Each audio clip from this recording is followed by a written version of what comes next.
There's real trouble in River City in the solar industry in Massachusetts, that we have been struggling under an unprecedented campaign by the utilities to make it harder and harder to do solar for a variety of reasons that we may or may not be able to get into today, but it essentially is about their bottom line, not good public policy. And they have launched a campaign quite successfully to undermine solar in 1,000 different ways. Good evening. Welcome to Prince Labeltai. Thank you for coming. My name is Julie Barry. I'm a partner here with the firm's Real Estate, Environmental, and Energy Groups, and we are very pleased to host this event again this year. This is State of Solar 2018. If you can believe it's actually 2018. I'm sorry, my back is quite all right. So if you'd asked me a couple of weeks ago what the state of solar is, I would have said it's super bright. And then, because according to the Mass Clean Energy, the 2017 Massachusetts Clean Energy Report by the Clean Energy Center, just a few statistics because we all love damn lies and statistics. 109,000 jobs in Massachusetts for the clean energy industry. It's grown by 81% since 2010, and 65% of that workforce is concentrated in research, manufacturing, trade, or deployment of solar energy. The Massachusetts solar workforce grew by 22% between 2015 and 2016, and again another 4% between 2016 and 2017, with about another 4,000 new jobs added. But there's been a few clouds, as you all no doubt heard. The Trump administration has issued a decision imposing a 30% tariff on imported crystalline silicon photovoltaic modules and cells, which is roughly 10 to 15 cents per watt, which could reduce utility scale solar installations by 9% and will likely result in the demise of Suniva and Solar World, who were the petitioners in that tariff case. That's according to Utility Dive. This uncertainty has already put a damper on significant solar projects in Texas, and we haven't heard of anything here yet. But here in the great Commonwealth of Massachusetts, state regulators approved earlier this month a mandatory demand charge on residential customers who own distributed energy resources. This demand charge imposes a significantly higher per kilowatt hour charge for the kilowatts used during a customer's highest 15 minutes of energy consumption each month. They already have this in the commercial industrial sector, and those customers, sometimes that charge amounts to as much as half of their monthly bill. But despite these setbacks, we are here in the great Commonwealth. We remain optimistic and are in good hands. While Eversource is moving ahead, at the same time, our fearless Attorney General is already contesting parts of the decision, and it appears likely that there will be an appeal this year to the SJC. I expect that will also be action by the Massachusetts legislature, but I'll leave Senator Eldridge to speak to that hopeful proposition. And so with those remarks, I'm sure that they will all be able to allay our concerns, and we can continue on with this great into solar industry that's bringing so many jobs and helping us battle climate change here in the Commonwealth and all over. So thank you for coming. Enjoy the program. Thanks, Mike. No, thank you. So while I have you guys all here in your captive audience, there's a few things I just want to put out there. And first is a big thank you to the staff, not only for putting on this event, but I got a phone call yesterday from the Environmental Business International, letting us know that we've been given an award for advancing best practices in greenhouse gas management, and asking us to come out to San Diego to receive the award. It's an international award for our work in engaging businesses. I'm not going to go to San Diego to receive an award for greenhouse gas management. That's some I asked them to mail me. I'm all about the hardware, so send it in the mail. So that's really due to the great work that our staff does, and also our member businesses that open up their minds and open up their doors to let us help them and get to work with them. So this is a kind of a pitch. If you're not a member already, there's a sign up where you can learn more information out front. It doesn't cost you anything, so it's a great way for you to get plugged into this community, learn more about sustainability and resiliency from a business perspective, understand the political landscape here in Massachusetts, nationally, and as many of you are familiar, we also bring a team to the international climate negotiations at the UN every single year. So speaking of the UN, we were in Bonn to see the maiden voyage of the Trump administration into the UN climate negotiations. And as we were preparing for that trip over, I got a great phone call from Craig Lamalt over at WGBH asking me if this was something that they were very interested in, wanted to come down to Old West Church where our office is to do an interview. And it's always funny when someone comes in and they hear the organ playing and the church bells, and maybe it's a little bit of the revolutionary spirit that's in a 200-year-old building in downtown Boston. But it was a great piece, and I really encourage everyone to take the time to listen to it. So thank you to Craig to stepping up and being willing to do this. Hopefully he can keep the rest of our panels in mind. I don't think there will be any disagreements really amongst you guys, but with that, hand it over to Craig. Thank you so much, and thank you for the invitation. I really appreciate it. I hope there's some disagreement. I hope there's a little bit of disagreement and maybe liven things up a little bit here. So, again, yes, my name's Craig Lamalt. I'm a reporter at WGBH Public Radio. I cover the environment and other topics. I'm so happy to be here for what I've been thinking is, it's a solar panel, if you think about it, right? I just wanted to, I got a hiss on that. To introduce briefly our panelists, but then I'll ask you each to introduce yourself a little bit more in detail. Starting to my immediate right is Austin Perea, who is a solar markets analyst at Green Tech Media, and he researches specifically solar markets. He's the primary author of the U.S. Solar Market Insight Report, which is published jointly between GTM Research and the Solar Energy Industries Association. Thank you so much for being here. We also have political consultant Arline Isaacson, who has served as a lead strategist and public relations director and a lobbyist and spokesperson for a number of nonprofit and advocacy and grassroots organizations, including the City of Boston, environmental groups, also ballot question and candidate campaigns. She's recently been working with a number of clients on issues related to providing solar energy specifically to low-income populations, and looking forward to hearing more about that. Also joined by State Senator Jamie Eldridge, who has represented Middlesex and Worcester since 2009. He's the chair of the Joint Committee on Financial Services and vice chair of the Senate Committee on Global Warming and Climate Change. Senator Eldridge is also co-chair of the Green Economy Caucus, which connects industry professionals like yourself with legislators for discussions on how proposed legislation impacts the Massachusetts business.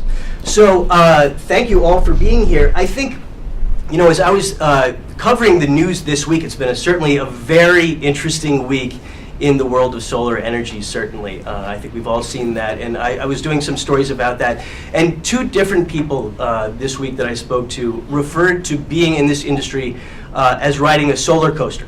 And I like the term, and I think that it says a lot for what it's like to be in this industry, and I'm looking forward to hearing more about it. And I wanted to just ask, to begin with, if each of you could tell us, first of all, a little bit more about yourself and your work, and then briefly, and then also tell us all what you feel the state of solar energy is here in Massachusetts and nationally. And Austin, can we begin with you? Yeah, sure. So first of all, thanks to CABA and Mike for having us here. This is a really exciting panel, so happy to be here. Just as Craig mentioned, so I'm an analyst at GTM Research, and a lot of the work that I do is looking at specific solar markets, mostly on a state basis, and understanding the underlying policy and competitive landscape trends that are shaping deployments in those markets. So a lot of the work that I do is understanding those policies in addition to talking to a lot of folks on the ground to get a sense of how they're actually pitching deals to customers and what the general landscape is within those markets. What's happening in Massachusetts right now is interesting, to say the least. I think it's probably the most interesting state in solar right now, because there are three main things that are happening. First, we have the smart tariffs that were actually released a few weeks ago after the initial RFP. I, for one, was very surprised that the rates were as high as they were. I talked to a handful of developers, and we did some internal modeling that suggested that people can basically prices could bottom out at 10 or 11 cents, and so when they came in at 15.5 cents for National Grid, 17 cents for Eversource, that was somewhat of a sigh of relief, and I think probably for a lot of folks in this room, probably also a sigh of relief for you. What then happened with the Eversource demand charge, as was alluded to earlier, obviously has some pretty significant implications for residential solar going forward. Hopefully, the good folks at the Attorney General's office can kind of sweep that under the rug. And then in addition to that, obviously we have the Section 201 tariffs that were imposed just this week. And so with all those things combined, I think the outlook for Massachusetts is still strong, but certainly a lot less strong than what we anticipated just a few weeks ago. I think. Well, sorry. No, go ahead. I'm sorry. I was going to say. We forecast out from 2018 to 2022. We are anticipating about a 10% reduction to those installations over the next few years, given these tariffs. Though that being said, I do think ultimately the full 1,600 megawatts of the SMART program will ultimately be built out over the course. But it's going to be in different iterations. It's going to be an interesting mixture of projects that are going to be built out, and then there's still a little uncertainty here, and maybe Senator Eldridge can tap into that. But with respect to the NEMCAP extensions and what's happened on the legislative side, there are still some questions that are unanswered right now that I think need to be answered until we can kind of get a full sense of what's going to happen over the next few years. And I think we're going to speak about a number of those things individually as we go through this evening. But Arline, can you tell us a little bit about also your work and your feeling about how this industry is going right now? Sure. I do political consulting, lobbying, and public relations work for businesses that are trying to navigate the public sector and find it challenging, which would be just about every business, and for nonprofits of all sorts, ranging from the city of Boston, as was mentioned, education issues, working on setting up an African Ethical Leadership Institute, LGBT issues, and environmental ones. I have a different take on the solar landscape than what I've heard so far. I think that it's important as you figure out where you're going, it's helpful to know where you're coming from. And so I'll give a moment, if I may, on where we came from just a year or two ago. If any of you may recall the musical, The Music Man, and there's a song in it that there's trouble in River City. Now, in that musical, trouble in River City referred to a fictitious set of problems. Here, I believe we have a real set of problems, that there is real trouble in River City in the solar industry in Massachusetts, that we have been struggling under an unprecedented campaign by the utilities to make it harder and harder to do solar for a variety of reasons that we may or may not be able to get into today, but it essentially is about their bottom line, not good public policy. And they have launched a campaign quite successfully to undermine solar in 1,000 different ways. So just to give you an example of approximately a year or two ago, what we experienced in our state legislature, where, as one example, they convinced the legislature that they should cut the net metering credit rate, which translation into normal people speak is the compensation. When you have more energy from the sun than you need and you send it back so your neighbors can have access to it, you get paid for that like you would for any product that you're giving away. And the legislature decided they were going to cut that compensation by 40%. But they didn't do it across the board. So one of the groups that I help, for example, do solar for low-income populations. And one of the things that the legislature did not realize, not this guy because he's fabulous, but others of his colleagues did not realize, was that they were creating income inequality in their solar policy. And when we started to explain this to them, they didn't understand. We said, well, what you're essentially saying is that if person X sends back energy to the grid, you'll pay them this amount of money. But if a tenant sends back that same product, that same unit of energy to the grid, you're going to give them 40% less. That is the very definition of income inequality, but it's in this case baked into our solar policy. Now that's an unintended consequence, but it's one that we have to grapple with going forward. I'll mention just one other one that I think many of you are aware of. They lifted the cap, the net metering cap, the ability to have solar under a good incentive program. But they did it in a sort of Oliver Twist fashion, you know, that scene where he goes, please sir, can I have a little more forage? And so the legislature said, yes, you may have a little bit more. And they lifted the cap a little bit when they really could have, and in fact should have, eliminated it entirely. So we'll get into some of the other things that happened. Oh, but I will mention one more because it's my fave. They created a tax, a TAX, a sun tax. They said to the administration, you can create a tax on the sun if you'd like. Anyone who takes advantage of it to generate electricity. We won't call it a tax, we'll call it a minimum bill. No, they decided a minimum bill sounded too much like a tax, so then they called it this very convoluted name, MMRC, a minimum monthly Liability charge. Thank you. So it doesn't sound like a tax. All right, Senator Eldridge. Lots to talk about. And with that bright forecast. So thanks so much to Michael and Amanda and CABA for inviting me to be here, and I'm really honored to be here with Honest and Arline. I work very close with Arline on a whole bunch of solar legislation and just general clean energy and climate change legislation. I have filed a number of the major bills this session on clean energy and solar. One of them would eliminate the net metering cap.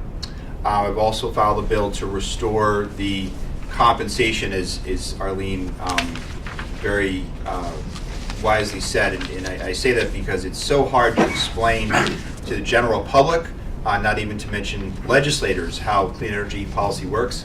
The compensation for community solar, which is an issue in my district where I'm seeing people come together to build more community solar. And I've also filed a bill to move Massachusetts to 100% renewable energy by 2050, sort of a bolder bill to sort of get that conversation going.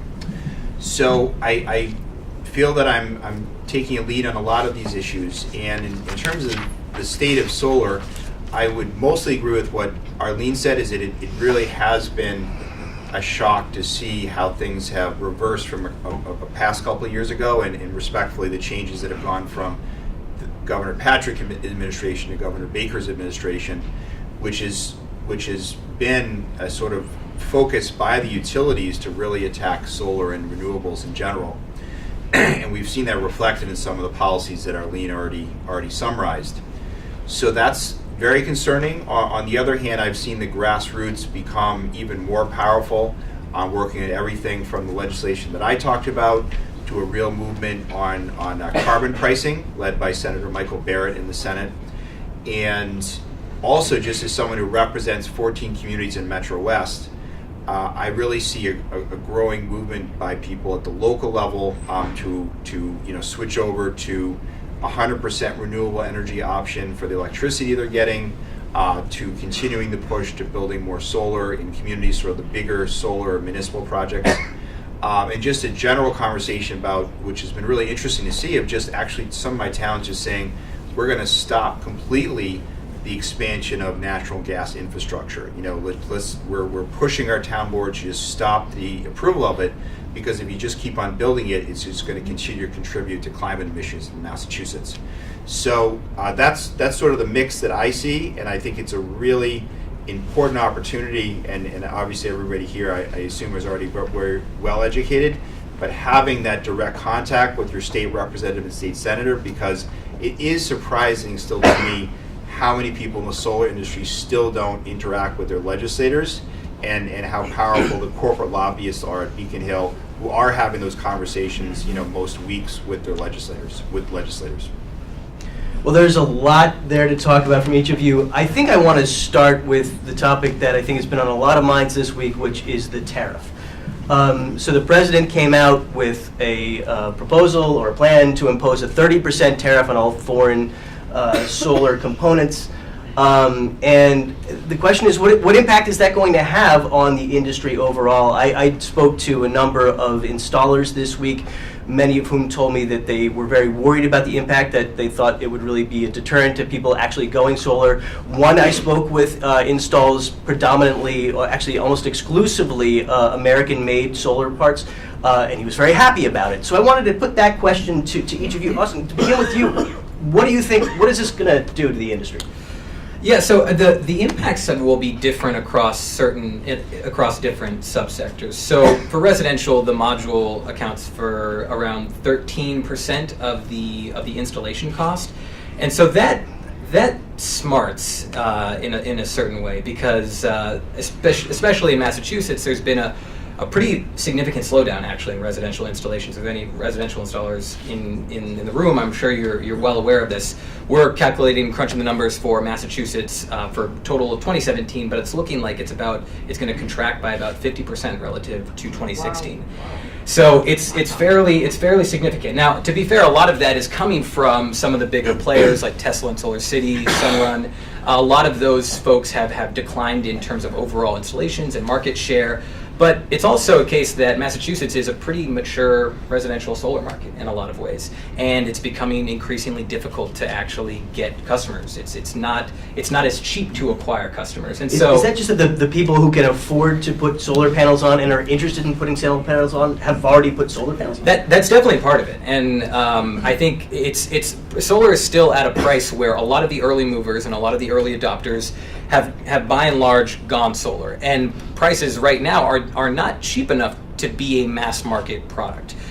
If you're taking out a loan for solar, you're still talking about $15,000 to $20,000, and that's a significant investment, especially for working class folks. And so it's not at a point where it's not at a price point where it's going to be able to be a mass market product right now, and certainly the price increase doesn't help at all.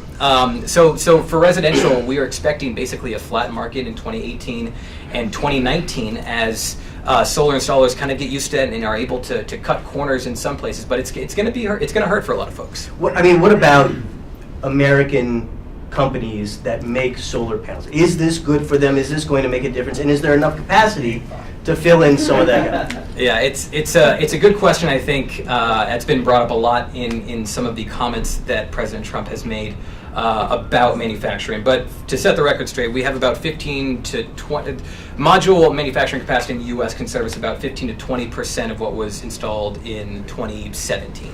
And so there's just not enough production currently, U.S.-made module manufacturing production in the U.S. currently to meet the demands that we're actually seeing. And to even further than that, if you were going to incentivize, if you're going to try to implement a certain type of policy that did incentivize U.S.-based module manufacturing, the tariff would have to be a lot higher than it currently is, because it's a 4-year tariff. It starts at 30%, declines 5% per year. But if you're installing new cell manufacturing capacity or module manufacturing capacity in the States, it takes a while to get that on. I mean, we don't actually realistically see that happening until 2019, maybe even 2020 for larger module manufacturing capacity. And so at that point, the tariff has already declined by 10%. You need to recoup those costs well before that, and then be competitive in the market after the tariff goes away, and then prices continue to decline to 30, maybe 25 cents per watt. So the argument that it's going to boost U.S. manufacturing, I think there's some merit to that. Some folks, Mission Solar, a handful of other U.S.-based manufacturers have talked about ramping up capacity. I think there will be some jobs, but I mean, SIA estimates that the potential job loss is like 26,000, 10% of what we expect from U.S. solar installations over the next 4 years. So on net, it's not great for American jobs. Arline, what was your reaction when you saw the news? When you're dealing with an administration in D.C. which is hostile to solar and hostile to renewable energy in general, then it's a clear indication that the action in those two areas has to move to the states. We'll see nothing positive coming out of D.C. We are more dependent than ever before on state legislatures and governors doing the right thing, and that is certainly the case here in Massachusetts. And to continue along the theme that I started a few moments ago with my initial remarks, to the extent that solar is currently undergoing death by 1,000 cuts, the ones that I already described, plus a bunch more, some of which we're talking about now, and a few more that we'll have to get to still, we have to run around and stop the bleeding and minimize all these cuts, whether it's the sun tax or the cut in the compensation rate or mitigating the tariff. Now, for example, the administration just created a new compensation incentive program called SMART. Some people don't think it is very smart, and other people disagree about that. But the point is that they significantly reduced compensation levels for solar. And so the threshold question is, can you continue to do solar? And I think you'll find that some sectors of solar have different answers. There's big solar, there's little solar, there's residential, there's commercial. For some of the folks that I work with doing low-income solar, could be completely off the table depending on what happens in the near term at the DPU. So since the legislature went backwards recently on solar policy, there has been somewhere between 0 and very little low-income solar built. If things go south in the next few months in our state, there may be none whatsoever. I do want to get to the SMART in particular, but first, Senator, can you speak about the tariff issue? Is it something that is, how do you feel about it?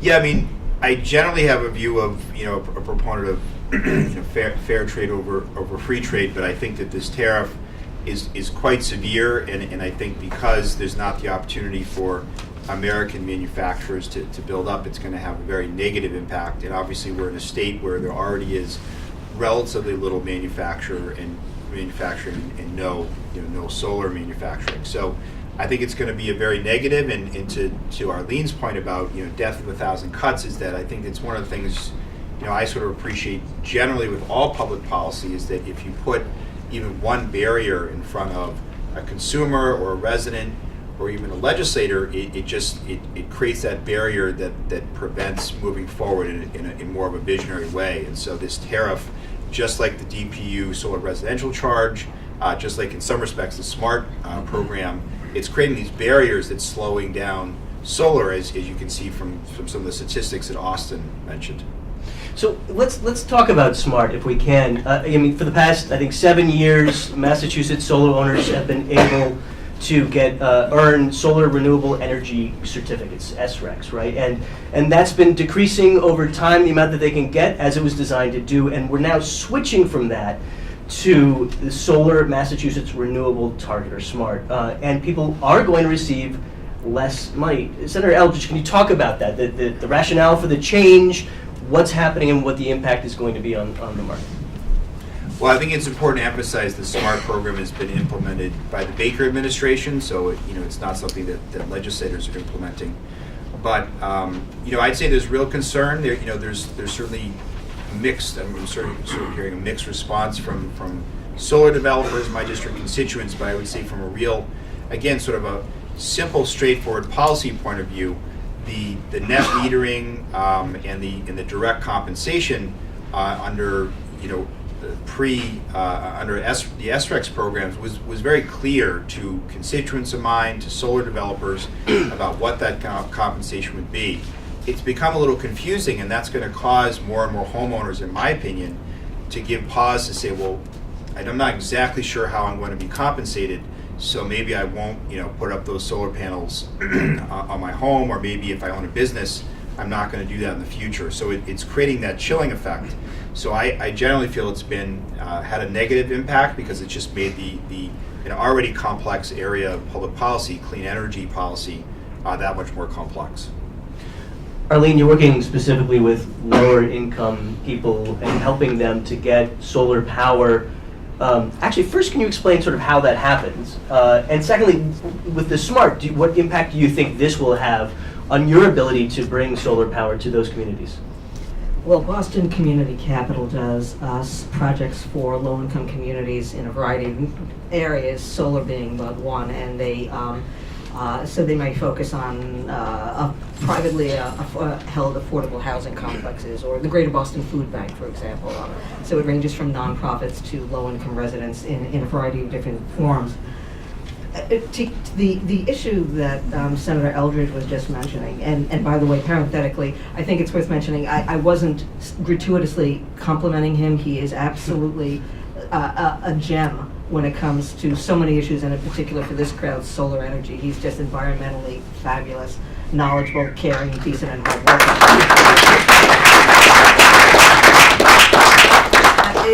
and when I said the slightly harsh things that I did about SMART a moment ago, it's not to diss the people at DOER who worked hard on it.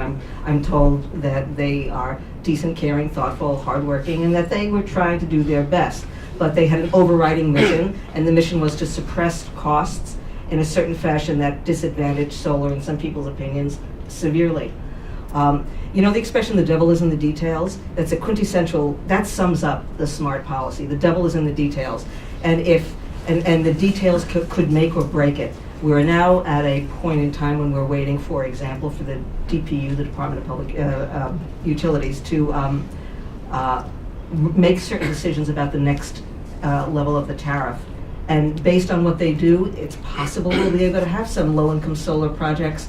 If they go south, though, on some of these decisions, and they may, we could be in deep trouble and see a screeching halt to the development of low-income solar. And remember that for low-income communities, the mission includes, in particular, trying to save people money, people who have struggled to pay their electric bills to begin with.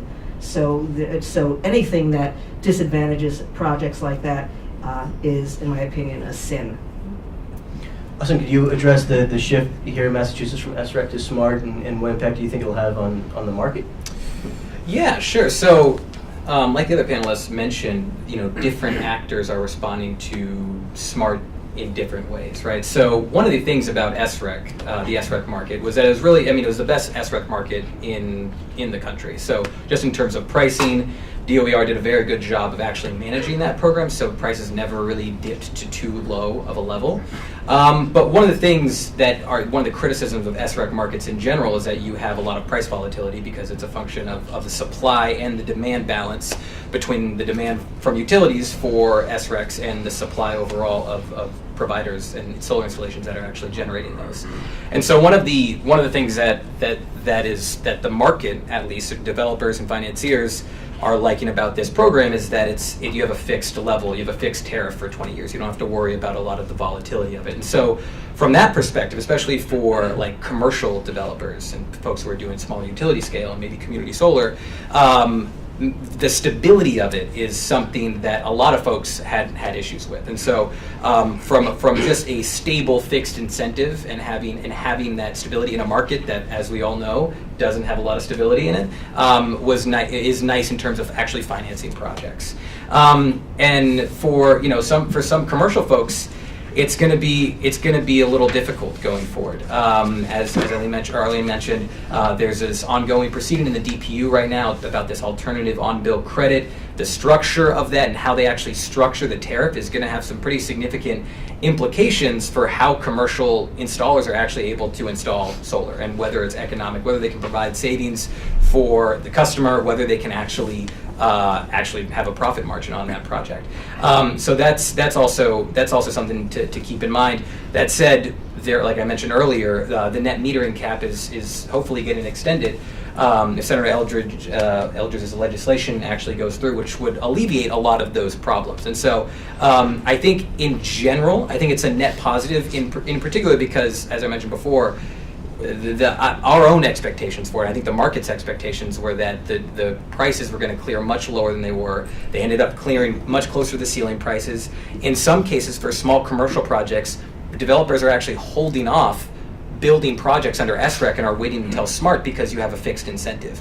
And so it depends. It depends a lot on who you're asking. In general, I think it is good policy design. It's not the smartest policy design because it's very convoluted and a lot of folks don't understand it. But I do think it enables Massachusetts to still be a leader in clean energy, but to what extent, I think, is what's still up for debate. Senator Eldridge, can you speak about that effort to raise the net metering cap, why it's so important, and what the prospect for legislation to address that is? Yeah, absolutely. And what's happened for the past two sessions, and Arline explained it a bit, is that we've been raising the net metering cap just a little bit, and it's just incredibly frustrating because most years we raise that net metering cap. By the end of that year, whenever the legislature raises the cap, the cap is already reached in the different regions, the different utility regions. So it's incredibly frustrating. It slows down a whole host of projects that are waiting in line either to be approved or for the compensation to move forward. So this is the first session that a bill's been filed to eliminate the net metering cap. So I have filed that legislation and really sort of get that out of the way so that developers, homeowners, business owners, consumers can sort of move forward and have, in my opinion, a greater reliability for compensation. So that's sort of, the bigger goal. I think what we're going to see, and just so people have a sense, and probably you already do, is that the legislation that happened last session, it's sort of a back and forth between the Senate, which is generally more progressive on solar policy, and the House is a little more conservative, and it ended up with some of the items that Arline mentioned last session. So going into it, the Senate, I believe, is going to be coming out with a comprehensive clean energy bill that is sort of co-authored by Senator Mark Pacheco, Senator Mike Barrett, and to some extent myself, and we're going to put out a bold bill fairly soon. We're hoping that will push the House to adopt, all or at least some of these provisions, but we really need people to reach out to especially your state representatives, to push raising that net metering cap. I did a story this past year about a group called the Interfaith Solar Project. That was a group of churches from mostly Dorchester and Roxbury that wanted to band together and put solar panels on their roofs.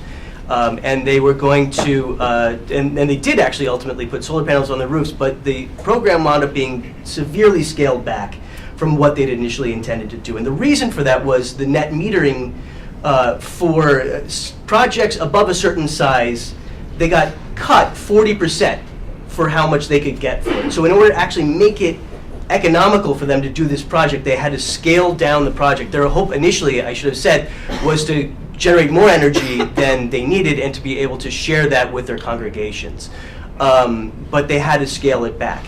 And I wanted to ask Arline, I mean, you are working in these community solar projects, things like that, right? What impact has that had, has the net metering had on projects that you're working on? Are you familiar with that project, and are there others like that? Since the decrease, the 40% cut in the net metering compensation, Boston Community Capital has not been able, nor have most other entities that serve low-income communities, have not been able to do any solar projects because they just can't make the numbers work. Maybe they can develop them, but then they can't, they can't save the tenants enough money to make it compelling. I've been told by people who know this industry quite well that part of the challenge is that we're bucking up against a business model for the utilities which incentivizes them in the wrong direction, that it incentivizes them to build, I'll use a technical term, stuff. And that if they build poles and wires and transmission, that they get compensated for that with a very healthy guaranteed profit margin above that, the kind that all of us would like to have in our own businesses, no doubt. And so we're incentivizing them in the wrong direction, instead of incentivizing them to be more efficient and energy-wise, or incentivizing them to be more supportive of solar. And so, but that's a long-term problem that's going to require a lot of thought about how to incentivize them in better and more appropriate direction. But the bottom line is, right now, it's important. There's an important public policy concern. Do you want to encourage renewable energy? Do you want to encourage the development of solar because of its myriad of benefits? And unfortunately, for the last few years, both in the legislature and in the administration, we haven't been going enough in that direction at all. I heard two things when I was doing that story against the idea of creating greater incentives for rooftop solar. One being that, or at least for the net metering, that they shouldn't get the full retail rate. One being that, just what you were saying, that the poles, the wires, all of these things that electricity distribution systems have, you don't have to pay for that when you just have solar panels on your roof, right? That you're sending money back in, but you don't have the same expenses, and therefore you shouldn't get the full retail rate back. And the second, and Arline, I particularly want to ask you about this, was that if you that rooftop solar is actually bad for lower income people, because the people who are more likely to have solar panels on the roof are wealthier people. And if we're paying for incentives through ratepayers, that it's actually the lower income ratepayers who wind up subsidizing solar panels on the roof of wealthy people. What do you think of that? I'll give you another technical term to answer the question. Baloney. That's not what I thought you were going to say. The utilities, in their attempt to quash solar, have hidden behind some of the low-income folks and said, on their behalf, we are trying to slow down solar. And it's really touching that they should care so deeply for low-income people in this one instance. But in fact, what affects the electric bills of the low-income folks that we're so concerned about is not solar as much as it is, for a variety of reasons, including the fact that there is a value of solar, and we can get to that in a moment and have other experts speak to it, but for every dollar you invest in solar, you get back, the state gets back $2.5, or plus or minus. But above and beyond that, the irony is that the people think that because they pulled solar out of the electric bills and highlighted it. But in fact, what they don't include on the electric bills is how much are those low-income solar people paying for the CEO salaries at Eversource?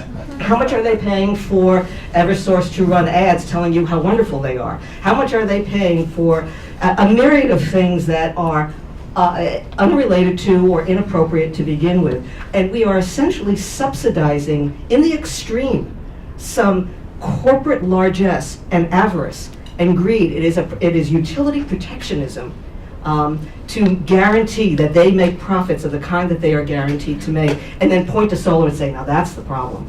Solar is like this, and what the utilities charge and what they're charging customers for is this much of a problem. Austin, can you weigh in on that? Weigh in on that and your feelings about net metering and some of the changes. Yeah, I mean, so I think I think I largely agree with that assessment. I think at some point in the future, though, I think there's going to be a point where, and so New York is undergoing this process right now, where they're trying to more holistically understand the resources and value the resources on the grid at the actual cost and value that those resources provide to the grid. So at the full retail rate, I guess I'm not of the opinion that it necessarily all of those benefits are necessarily there. I also don't agree that, or I also believe that the avoided cost necessarily, like the supply rate of the generation, is the proper way to assess solar either, because in a lot of ways, having distributed generation, having distributed solar, you avoid a lot of these transmission costs. You avoid a lot of transmission and distribution. When you pair that with things like energy storage and demand response, all these new technologies, you can defer a lot of these investments that the utilities are making somewhat nefariously. Because it obviously benefits their bottom line. So, is full retail rate net metering the way of the future? I don't really think so. I think in 20 years we're going to be having a much different conversation. I think, to be frank, the renewing the energy vision is New York's process for going through and trying to value these resources more holistically. They haven't been doing a great job. Developers aren't super excited about what's going on there. But my hope is that Massachusetts, somewhere down the line, starts to assess these questions on a more holistic level. Senator Eldridge, there was some news today regarding the renewable portfolio standard. And first, can I just ask you to sort of give us a quick primer on the RPS and how you think it's working with regard to solar right now, and is it working for solar? Sure, and I always preface as saying as lawmakers are generalists, so we're always trying to dig into all the details of all the different bills that we have before us.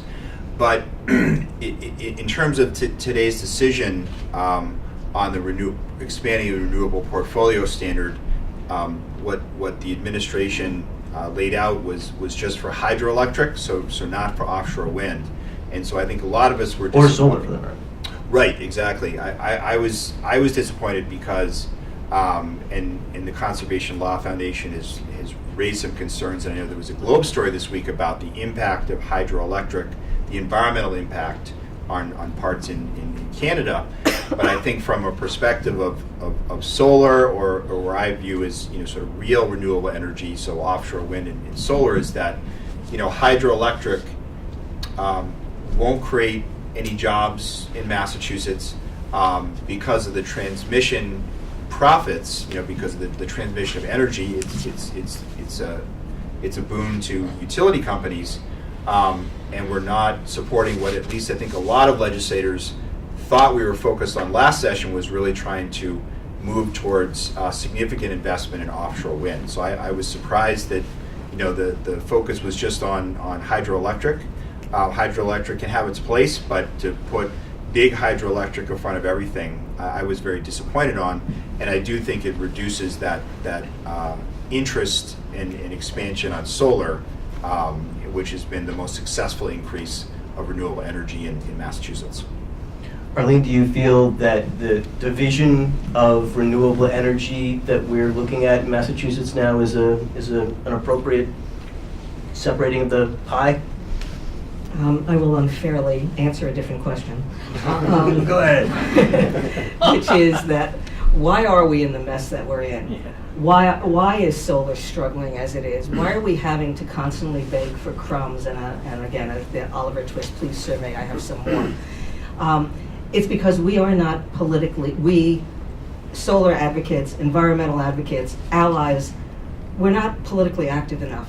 And we are getting out-lobbied, out-maneuvered, out-communicated, out-PR'd by utilities and conservative business interests who back them. I know so many folks who care deeply about these topics, but they just don't get involved. They're too busy, or they don't understand it, or they think they need to understand it in order to get involved. And one of the beauties of an organization like CABA is it keeps you all informed, and many others, and it helps you to be active in the state legislature. And I can assure you, we desperately need you to be active in the state legislature and to multiply yourselves manyfold, because when legislators see that their constituents care about an issue, they're much more likely to help us out. So some of the bad things that happened in the State House last year, it wasn't because legislators were ill-intended. Many of them thought they were doing the right thing, or they weren't quite sure what the right thing was to do. But if they get enough contacts from their constituents saying, you got to help solar, it's important, it's the way to go, it would make all the difference in the world. With that, I think we are ready for some questions from the audience. I'm sure there are plenty of them, so please, if you have questions, are we going to have people just stand up and speak them, or go to the mic? Yeah, if you want to just, well, I'll call on you, and but please tell us your name, where you're from, and ask your question, and we'll start with you. Thank you, and thanks to the panel for coming and giving us some great thoughts. I'm Eric Krathwolf. I'm with the law firm Rich May. I help some solar developers. I'm on the board of CBANE, and we try to help the industry. And back a few years ago, I was on the solar and net metering task force. But I have a question. There's lots of questions, but one that was just in a bunch of emails today that I had and has been touched upon here today is the PR fight and sort of the fight for the hearts and minds of the populace and therefore the legislature and ultimately the policy. And thank the panel for talking about compensation as opposed to incentives or subsidies. And that's sort of the issue here. The solar industry is not, I think, is sort of getting outflanked and characterized as getting a bunch of handouts. And people, a lot of good people think that the solar industry is getting a free ride. So maybe Arline, maybe the senator can address it, anybody. How can solar sort of turn that tide? Arline, do you want to take that first? Or? Well, the one thing I've noticed in the years that I've worked with various environmental folks is that they tend to speak in 25-cent words. And legislators who have to master 1,000 different issues on 1,000 different topics, and also regular people, just mere mortals, have a hard time sometimes understanding what it is that we're all saying. So the first thing we need to do is simplify in the extreme what our messages are, because our opponents, the utilities, they oversimplify everything. I mean, according to them, besides the fact that they walk on water and they care deeply about poor people, that in addition to that, they're doing God's work. So they're against those nasty solar people, those solar owners who don't pay their fair share. So they use a bumper sticker logic, and we need to begin to fight just like they do. Because the facts are on our side, the truth is on our side, we just have to package it a little bit better so it's understandable and easier. Senator? Yeah, and I would agree with Arline, and I would add another layer to it in terms of advocacy. And Craig, you talked about the story you did on the interfaith church in solar, and that the leader of that effort, Reverend Marie Hammond, came to the State House to tell that story, and it really, I think, sort of cut through some of the complexities and really clearly explained to legislators, the stakes that were going on. That telling those stories is really important, but I think the added piece, which I think quite honestly is really missing in the environment and overall clean energy movement, and I'm as much fault as anyone else, is that it's an overwhelmingly middle class, upper middle class, white movement, and we really need to reach out to communities of color. And the point about that particular solar project is, it was in Roxbury. It was going to benefit, a neighborhood of color. But also it really cut through to a lot of my colleagues, legislators of color. There are unfortunately not very many at the State House, but there's a fairly significant number in Boston, to finally become advocates for solar. And so actually my colleague, Senator Sonia Chang Diaz, filed legislation to restore the compensation for low-income solar, because she was finally understanding the impact it was going to have on many of her poor constituents.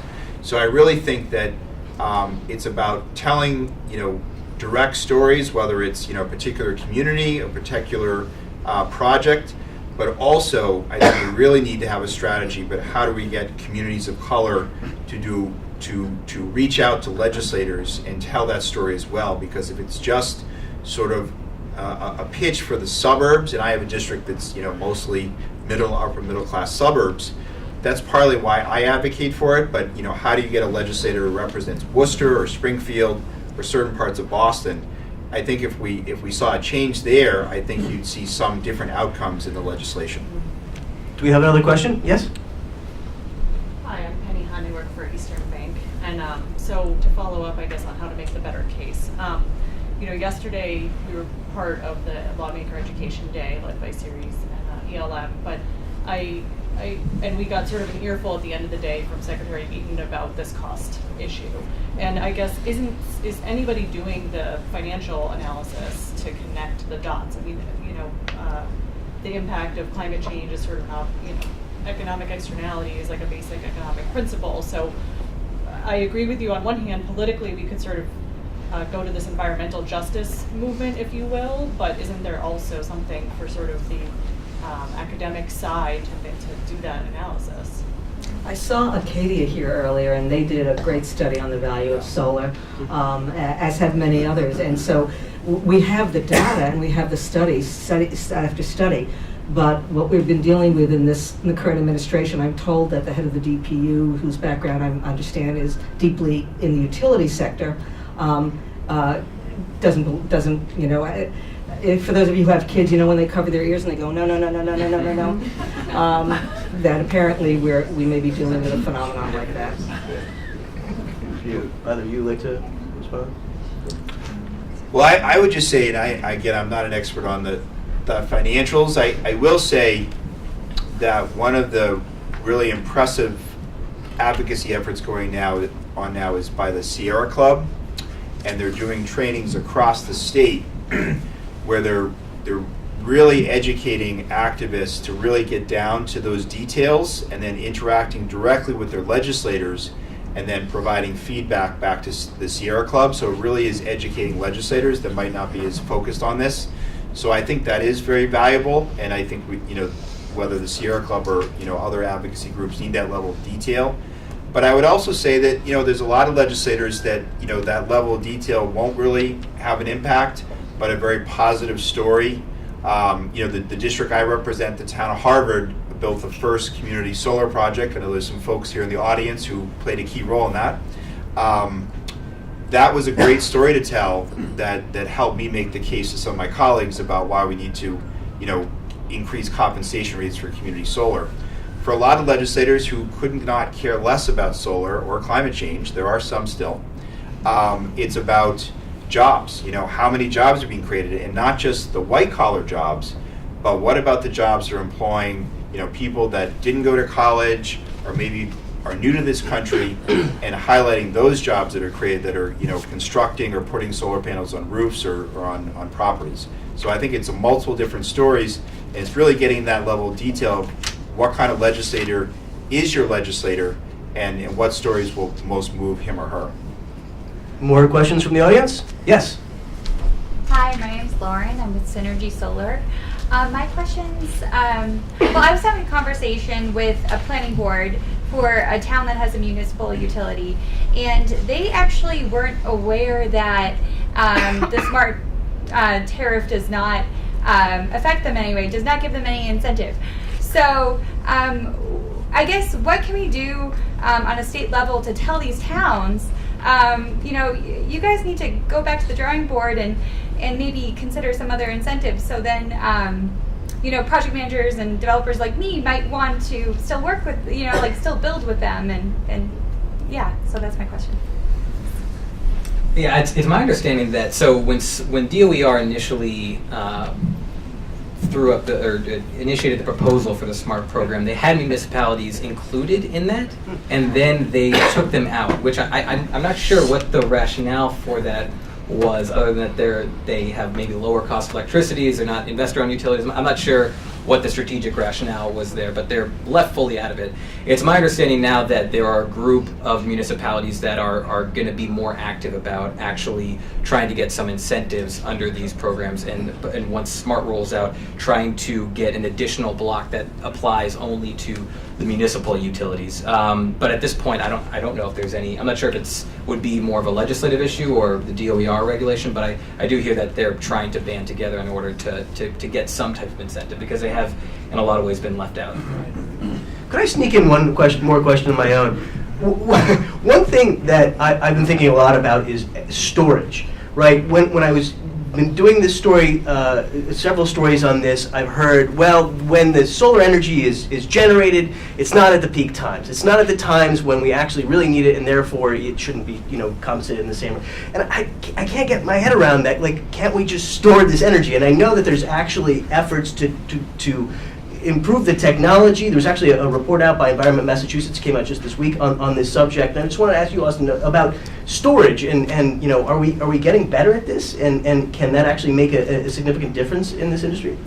Yeah, well, but I mean, as I alluded to earlier, the market needs to incentivize it, policy's incentivizing it through the SMART program, but the market design needs to compensate it properly. And right now, mind-boggling to me, Eversource threw off it. They implemented demand charge, but also took away the residential time of use rate plan, which is where feasibly you would use storage. So I think that the fact that Eversource did that, I don't think any utility in the entire U.S. has actually implemented a demand charge and taken away time of use. Right. Mind-boggling. I don't understand how that happened. But at any rate, that would have been a way that the market is actually compensating solar plus storage. The SMART program, from my understanding, I don't cover storage at all, but my understanding is that the way that the SMART incentive works for storage, that storage adder, they have 80 megawatts of capacity that's eligible for the solar plus storage adder. It's a function of the size of the system, size of the PV system as a ratio of the size of the energy storage system, in conjunction with the duration of the actual storage discharge. Within that, there is a relatively lucrative incentive, from what I understand. There's only one other market I know of that has a really big one. The SJIT program in California has a self-generation incentive program. Massachusetts is leading the way in terms of actually getting those things incentivized and getting storage incentivized. From my understanding, it's a decent deal for residential folks. But the market, there's still, we mentioned some issues within the DPU. There's still some issues about whether those systems are eligible for net metering. So there's a proceeding right now that would basically limit it so that you couldn't actually discharge systems back to the grid, which is a big use case for storage going forward. So Massachusetts is doing a good job of actually incentivizing the installations of it. What it needs to get smart about is actually valuing those resources for their other ancillary benefits. I mean, part of the challenge, if I may, is that the administration, there's mixed messages that come out of the Baker administration. On the one hand, you have the DPU doing the first in the nation demand charge, never been done before, and devastating devastating for many in the solar community. On the other hand, you have the governor who I've been told cares about, for example, low-income solar, and I give him credit for that, but unless his belief in that position filters down through all his administration, it won't necessarily play itself out on the ground. And so while you have DOER caring about storage and caring about solar, but you've got, I wrote this down because I didn't want to forget it. I read in Commonwealth Magazine that the Secretary of Environmental, of EEA, Matt Beaton, apparently said that he acknowledged that the utilities share the same mindset as the administration on most issues. And that might be the problem. More questions? Yes. Hi, Bill Ravanesi, the Energy Director for a nonprofit Health Build-Up. I've been at the State House for the last 2 days. I was in the 75-minute meeting with Beaton yesterday and pushed back on him in terms of the incentives, and solar's getting too much of it and we need to sort of back off on it. I just want to mention that DOER, the State of the Charge report, recommends that we put in 1,766 megawatts of solar between now and of storage between now and 2025. Here's what they gave us: 200 megawatts between now and 2025. Here's the big word, it begins with a V: voluntary. We are there's 23 states ahead of us on solar, so we are nowhere near being a leader. I mean, we'll never catch up to California, and the administration is slow walking this to a degree. So in terms of storage, we are nowhere right now, and this is a very big growth industry. 23 billion could happen out of this over the next 10 years. And it's gonna, is this IBM back in the day when PCs came to them and they said, not for us? Is that where we are? Senator, can you react to this? Yeah, no, I would largely agree, and it's great to see you here. I know we've met in the past, and I think what the Baker administration is doing is sort of very, modest proclamations that make a fair amount of Massachusetts residents feel good and somehow suggest that we're still the leader in the state. I'm sort of getting sick of people saying we're the leader in the state on solar policy. Well, perhaps a couple years ago we were, but I think we've fallen behind. So I think it's really incumbent, and I appreciate what you did this week, but it's really incumbent on people to push back on elected officials, whether legislators or the administration level, to say, well, but no, if we're really serious about the biggest crisis of our time, climate change, we've really got to be bold, and we really have to carry out XYZ policies. And the Baker administration, even in Governor Baker's State of the Commonwealth address on Tuesday night, talked about planting 10,000 trees across the state, and that's somehow reducing emissions. And my response to him was, well, yeah, but if we build gas pipelines across the Commonwealth, that won't even reduce those emissions. Yep, right on. I think we have time for one more question from the audience. Does anybody else have a question? Yes. Yeah, my name's Haskell Werland. I'm the Director of Business Development for Harvard-based Solar Design Associates, the firm that did the Harvard Solar Garden. We also did the very first net metering system in Quincy in 1980, interconnecting with Boston Edison, who really didn't know it was being interconnected until we cut the ribbon. Always ask for forgiveness, not permission. My question is that Governor Baker won by 40,000 votes 4 years ago. He was financed heavily by the utilities. And I want to call them the private utilities, not public utilities, because in effect they are private utilities. How can we get the electorate, Senator Eldridge, to recognize that this administration is wholly bought and sold by the utilities, and to get them to take that 40,000 vote margin and turn it around for a candidate who does believe in clean energy and can cut through all of this spin? There you go. Well, thank you, Haskell. I don't know really where you're coming from, so.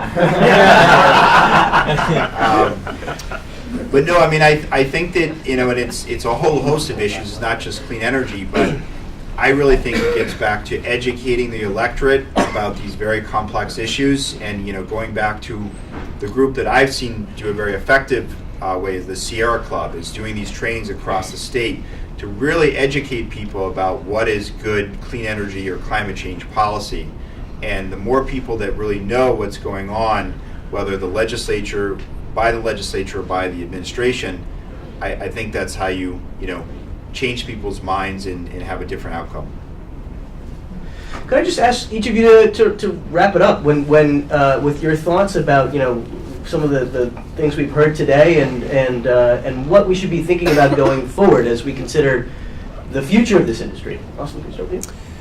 Yeah, I would say that, and Arline mentioned this before, is that the state of national policy right now is disruptive, to put it politely, and I think it's incumbent on citizens and it's incumbent on states to be more aggressive about how we're actually meeting our renewable energy targets. If the national and federal administration is not going to take action, if they're going to pull us out of things like the climate, Paris agreements, the Clean Power Plan, all the ways that we're supposed to actually implement and reduce our GHG emissions, then it's on the states to do that. So I think the ball is kind of in our court now, as far as states go. Arline? Having painted a bleak picture through much of this evening, I will try and present one positive note, which is it doesn't have to be as bad as it's turning into right now. And it actually is in our hands to decide whether it stays this way and continues south or we turn it back. It's in our hands literally, because if in fact everyone who really did care about the environment actually contacted legislators and the administration, we'd blow them away. And they'd be stunned, and we could turn around some of these regressive solar policies. But it isn't going to happen by itself. Regarding the utilities, power doesn't, what's that expression? Power doesn't give itself up. And we need to cause it to happen. And it'll be very much a function of, can we organize ourselves enough, not for people to take on massive amounts of work and campaign. Everyone's got a life that they have to live. But if everyone does just a little bit, we could really succeed significantly in turning around some of the bad policies we're living with now. Senator Eldridge? Yeah, this has been a terrific discussion, and I think what I would add is that what I am seeing amongst more and more of the new legislators is that climate change, clean energy is often one of their top priorities. So I think you're seeing a wave, and more often than not, they're young. They're really insisting that strong action be taken. So I think that's very encouraging. And to that point, whether those in the audience have an interest to run for office or support people running for office, is that my sense is there's going to be a lot of open seats. One of the champions and authors of the Green Communities Act and the Global Warming Solutions Act, Representative Frank Smisek from Brookline, is retiring. There's a number of people running for his seat, making sure that we continue to have elected officials who advocate for clean energy policies, and not just at the legislature, but the municipal level. Because one of the sort of dirty little secrets of who influences legislators most, it's municipal officials. If you have a selectman, select person, city councilor, school committee member, planning board member contacting us, that has a very significant impact, and that's something that people here can do, whether you're running locally or supporting someone locally or for the legislature. Thanks again for having me. Well, this has been a great conversation. Thank you so much to everybody for joining us here. If you know other people who would be interested in our conversation but weren't able to join us here, my colleagues are here from WGBH's Forum Network filming it, so it will be online and you can share it with them, video from this evening. I'd like to thank CABA for inviting us to be here, and each of you for joining me on this solar panel. Thank you so much. Thanks a lot. Thank you.